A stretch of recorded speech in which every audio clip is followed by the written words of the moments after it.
Since we've reached a bit of a turning point in the plot, let's do some extra ops. Let's get this mission started. Complete the mission and proceed to the Fulton recovery point so we can get you back alive and well. Good luck out there. Alright. Single player, and we're going to use some of our buddies here. Let's use Ant.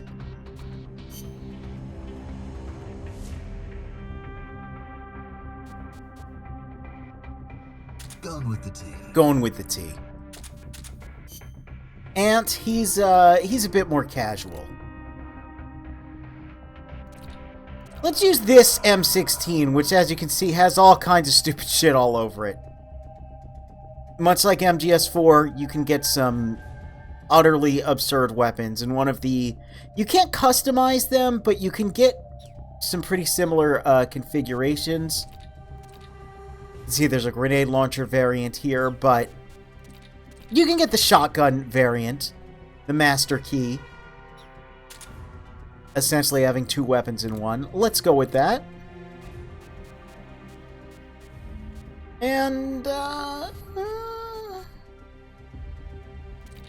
we're going to go with this revolver. That big chunky thing on top is a laser sight, so it'll help us aim.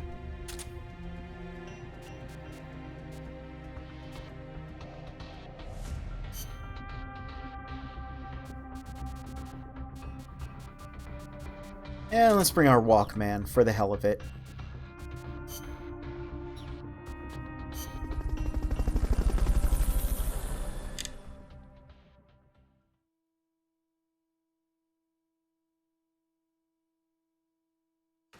I mentioned with MGS4, you know, one of the issues of that game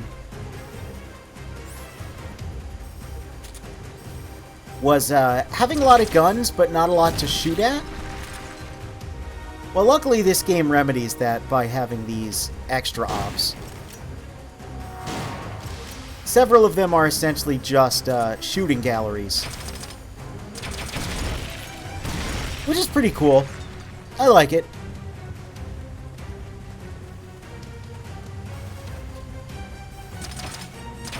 Side content can always be pretty fun.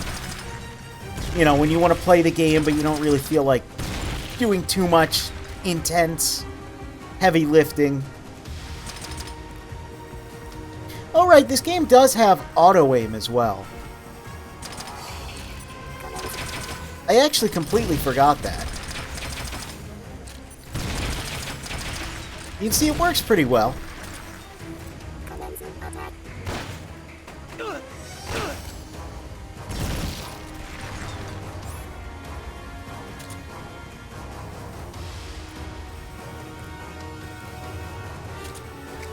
No, we don't want that.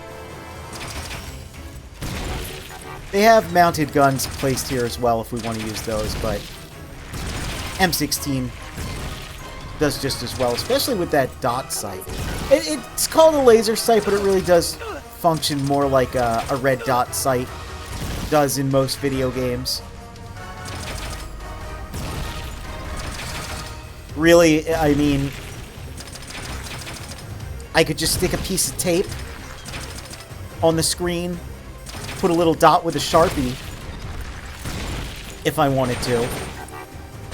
Remember when people used to do that back in the day?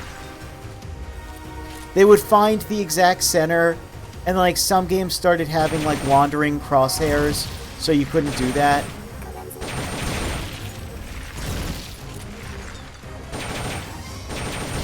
I remember that being a thing people used to do.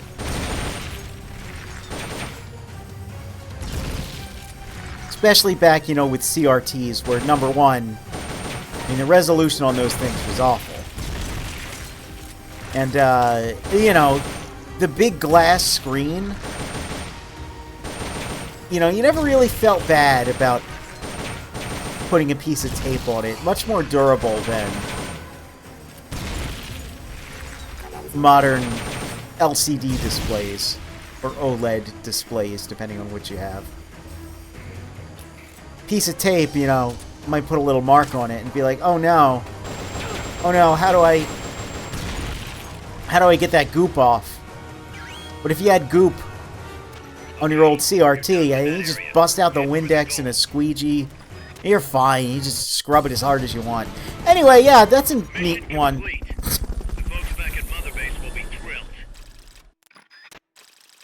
It's a couple different variations of target practice you can do.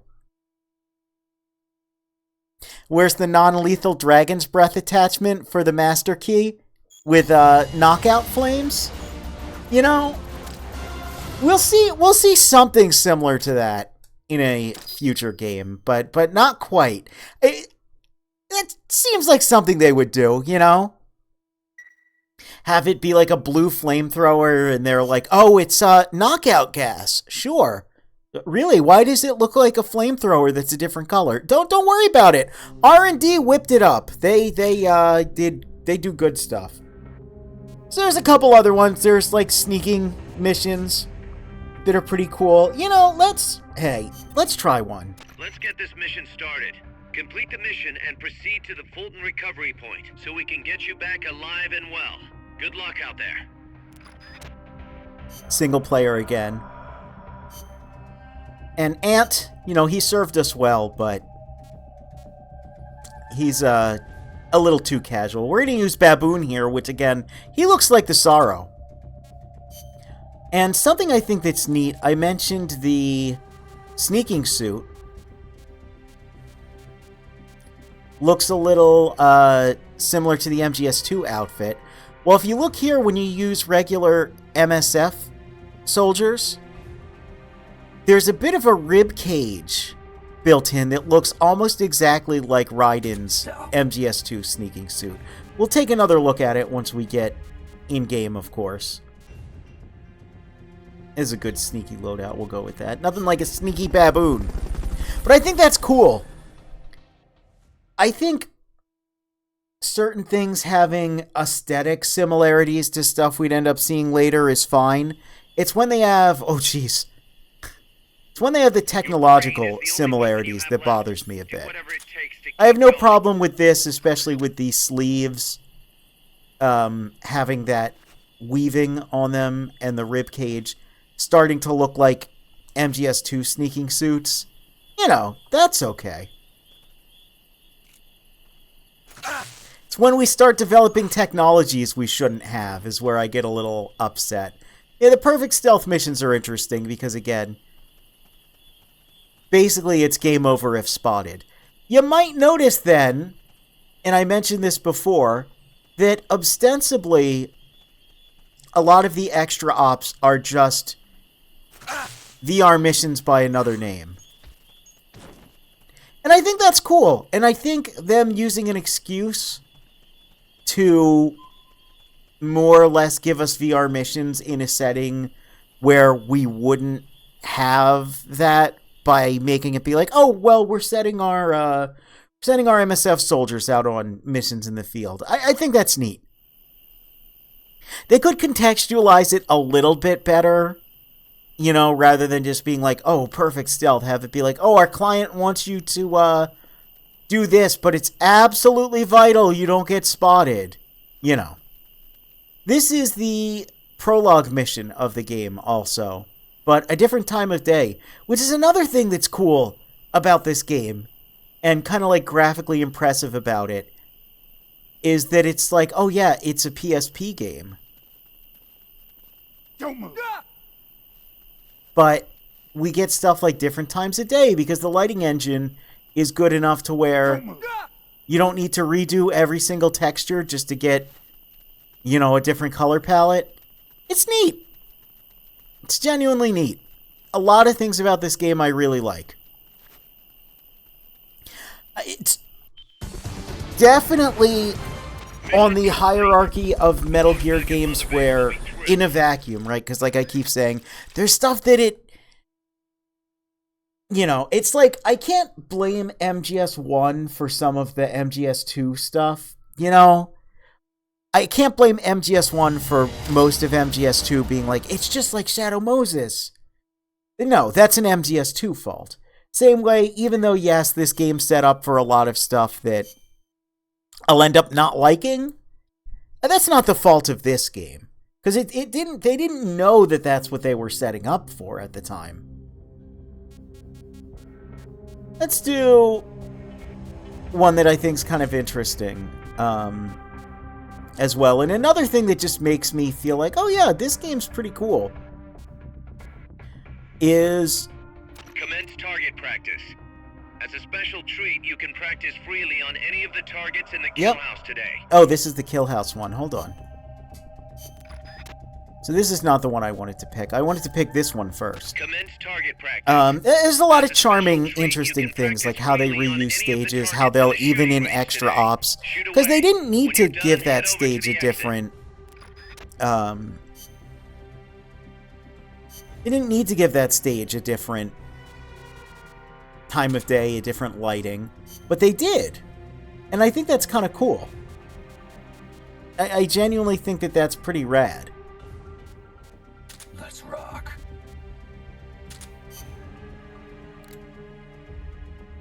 We're going to go with, because I'm like never going to use it. Choose the 1911 custom. And yes, it's customized to be very similar, not the exact same, but very similar to the one we use in Snake Eater. Kind of Snake's gun, so we'll use that. And they really want you to use the M16 a lot of the time, so well...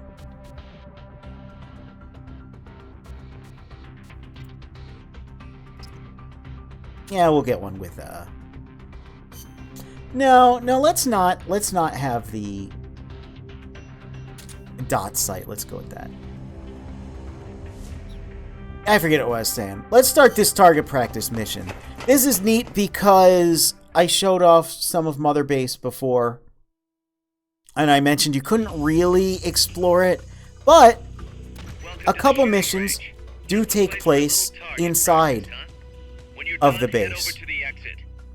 And this is one of them. This is one where you can actually see and kind of explore freely inside of the base you've constructed. And yeah, it's got a very similar aesthetic to, the bad guy's base. Kind of looks exactly the same. That's fine, though. It's just neat that you can go here at all. And there's a score and time attack variation of this, but this is just like a free shooting range target practice. I like that. It's a nice way to try out your weapons. Of course, you can do this in co-op, bring a buddy over to the range, as it were. A lot of neat little things in this game. Now, again, future games will have something kind of similar to this, but not as cool. For one, because there's no co-op. But for two, it's not going to be like a rare special look inside of one of your bases or whatever.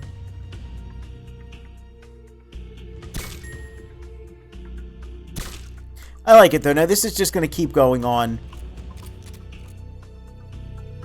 But I feel like if you've got, a game that has third person or even first person shooting, there should always be like a place, be it from a menu or just, just somewhere where you can do a shooting range. So you can get accustomed to using the different weapons and,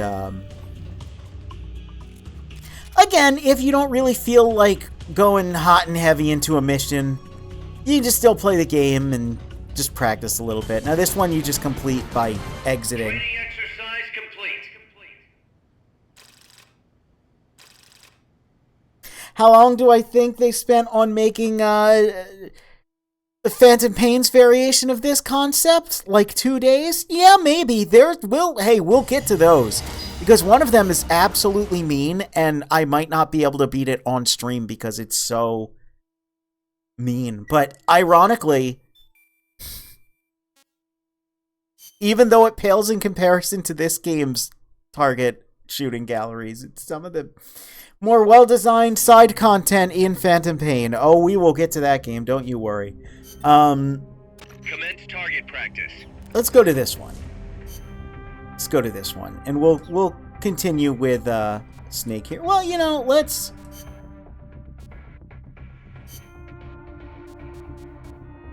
let's go with a different camo. Let's go with Naked Snake. You get it? It's the snake camo, but the naked variation. And we're Naked Snake, anyway. This one's a little more interesting because this is the Kill House. Rather than just being a shooting gallery, this one's like a little paintball setup. That's the only thing I can liken it to. It's cool. I genuinely really like this.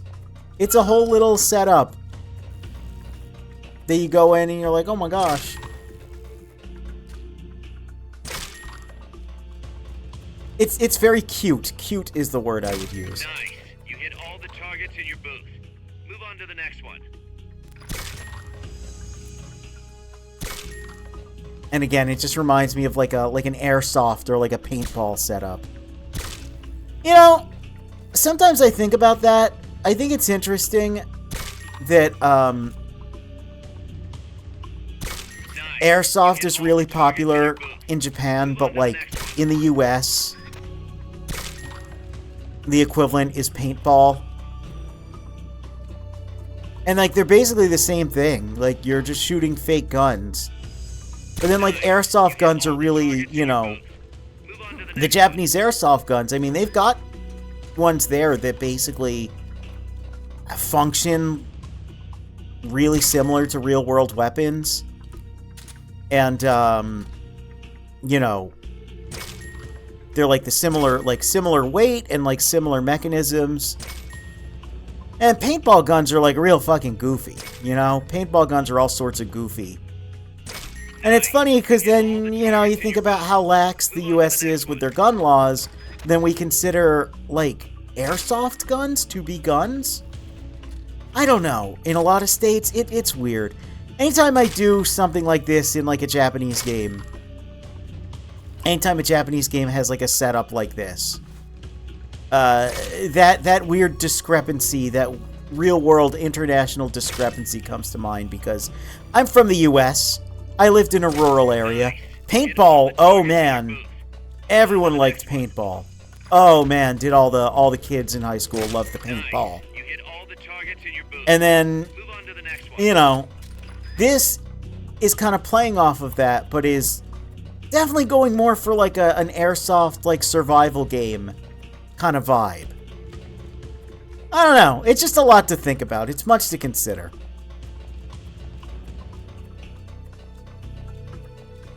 Where's the, oh, did I complete the mission? I think I did.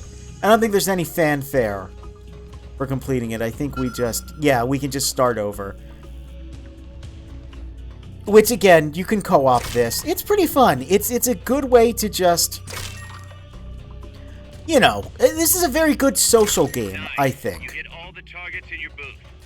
I've had many hours of fun playing this with fellow Metal Gear fans, and I really hope they do re-release it. I know I said it last time, but I hope we get a re-release of this, or like a remake or something, because there's definitely an appeal to being able to do stuff like this. It's fun.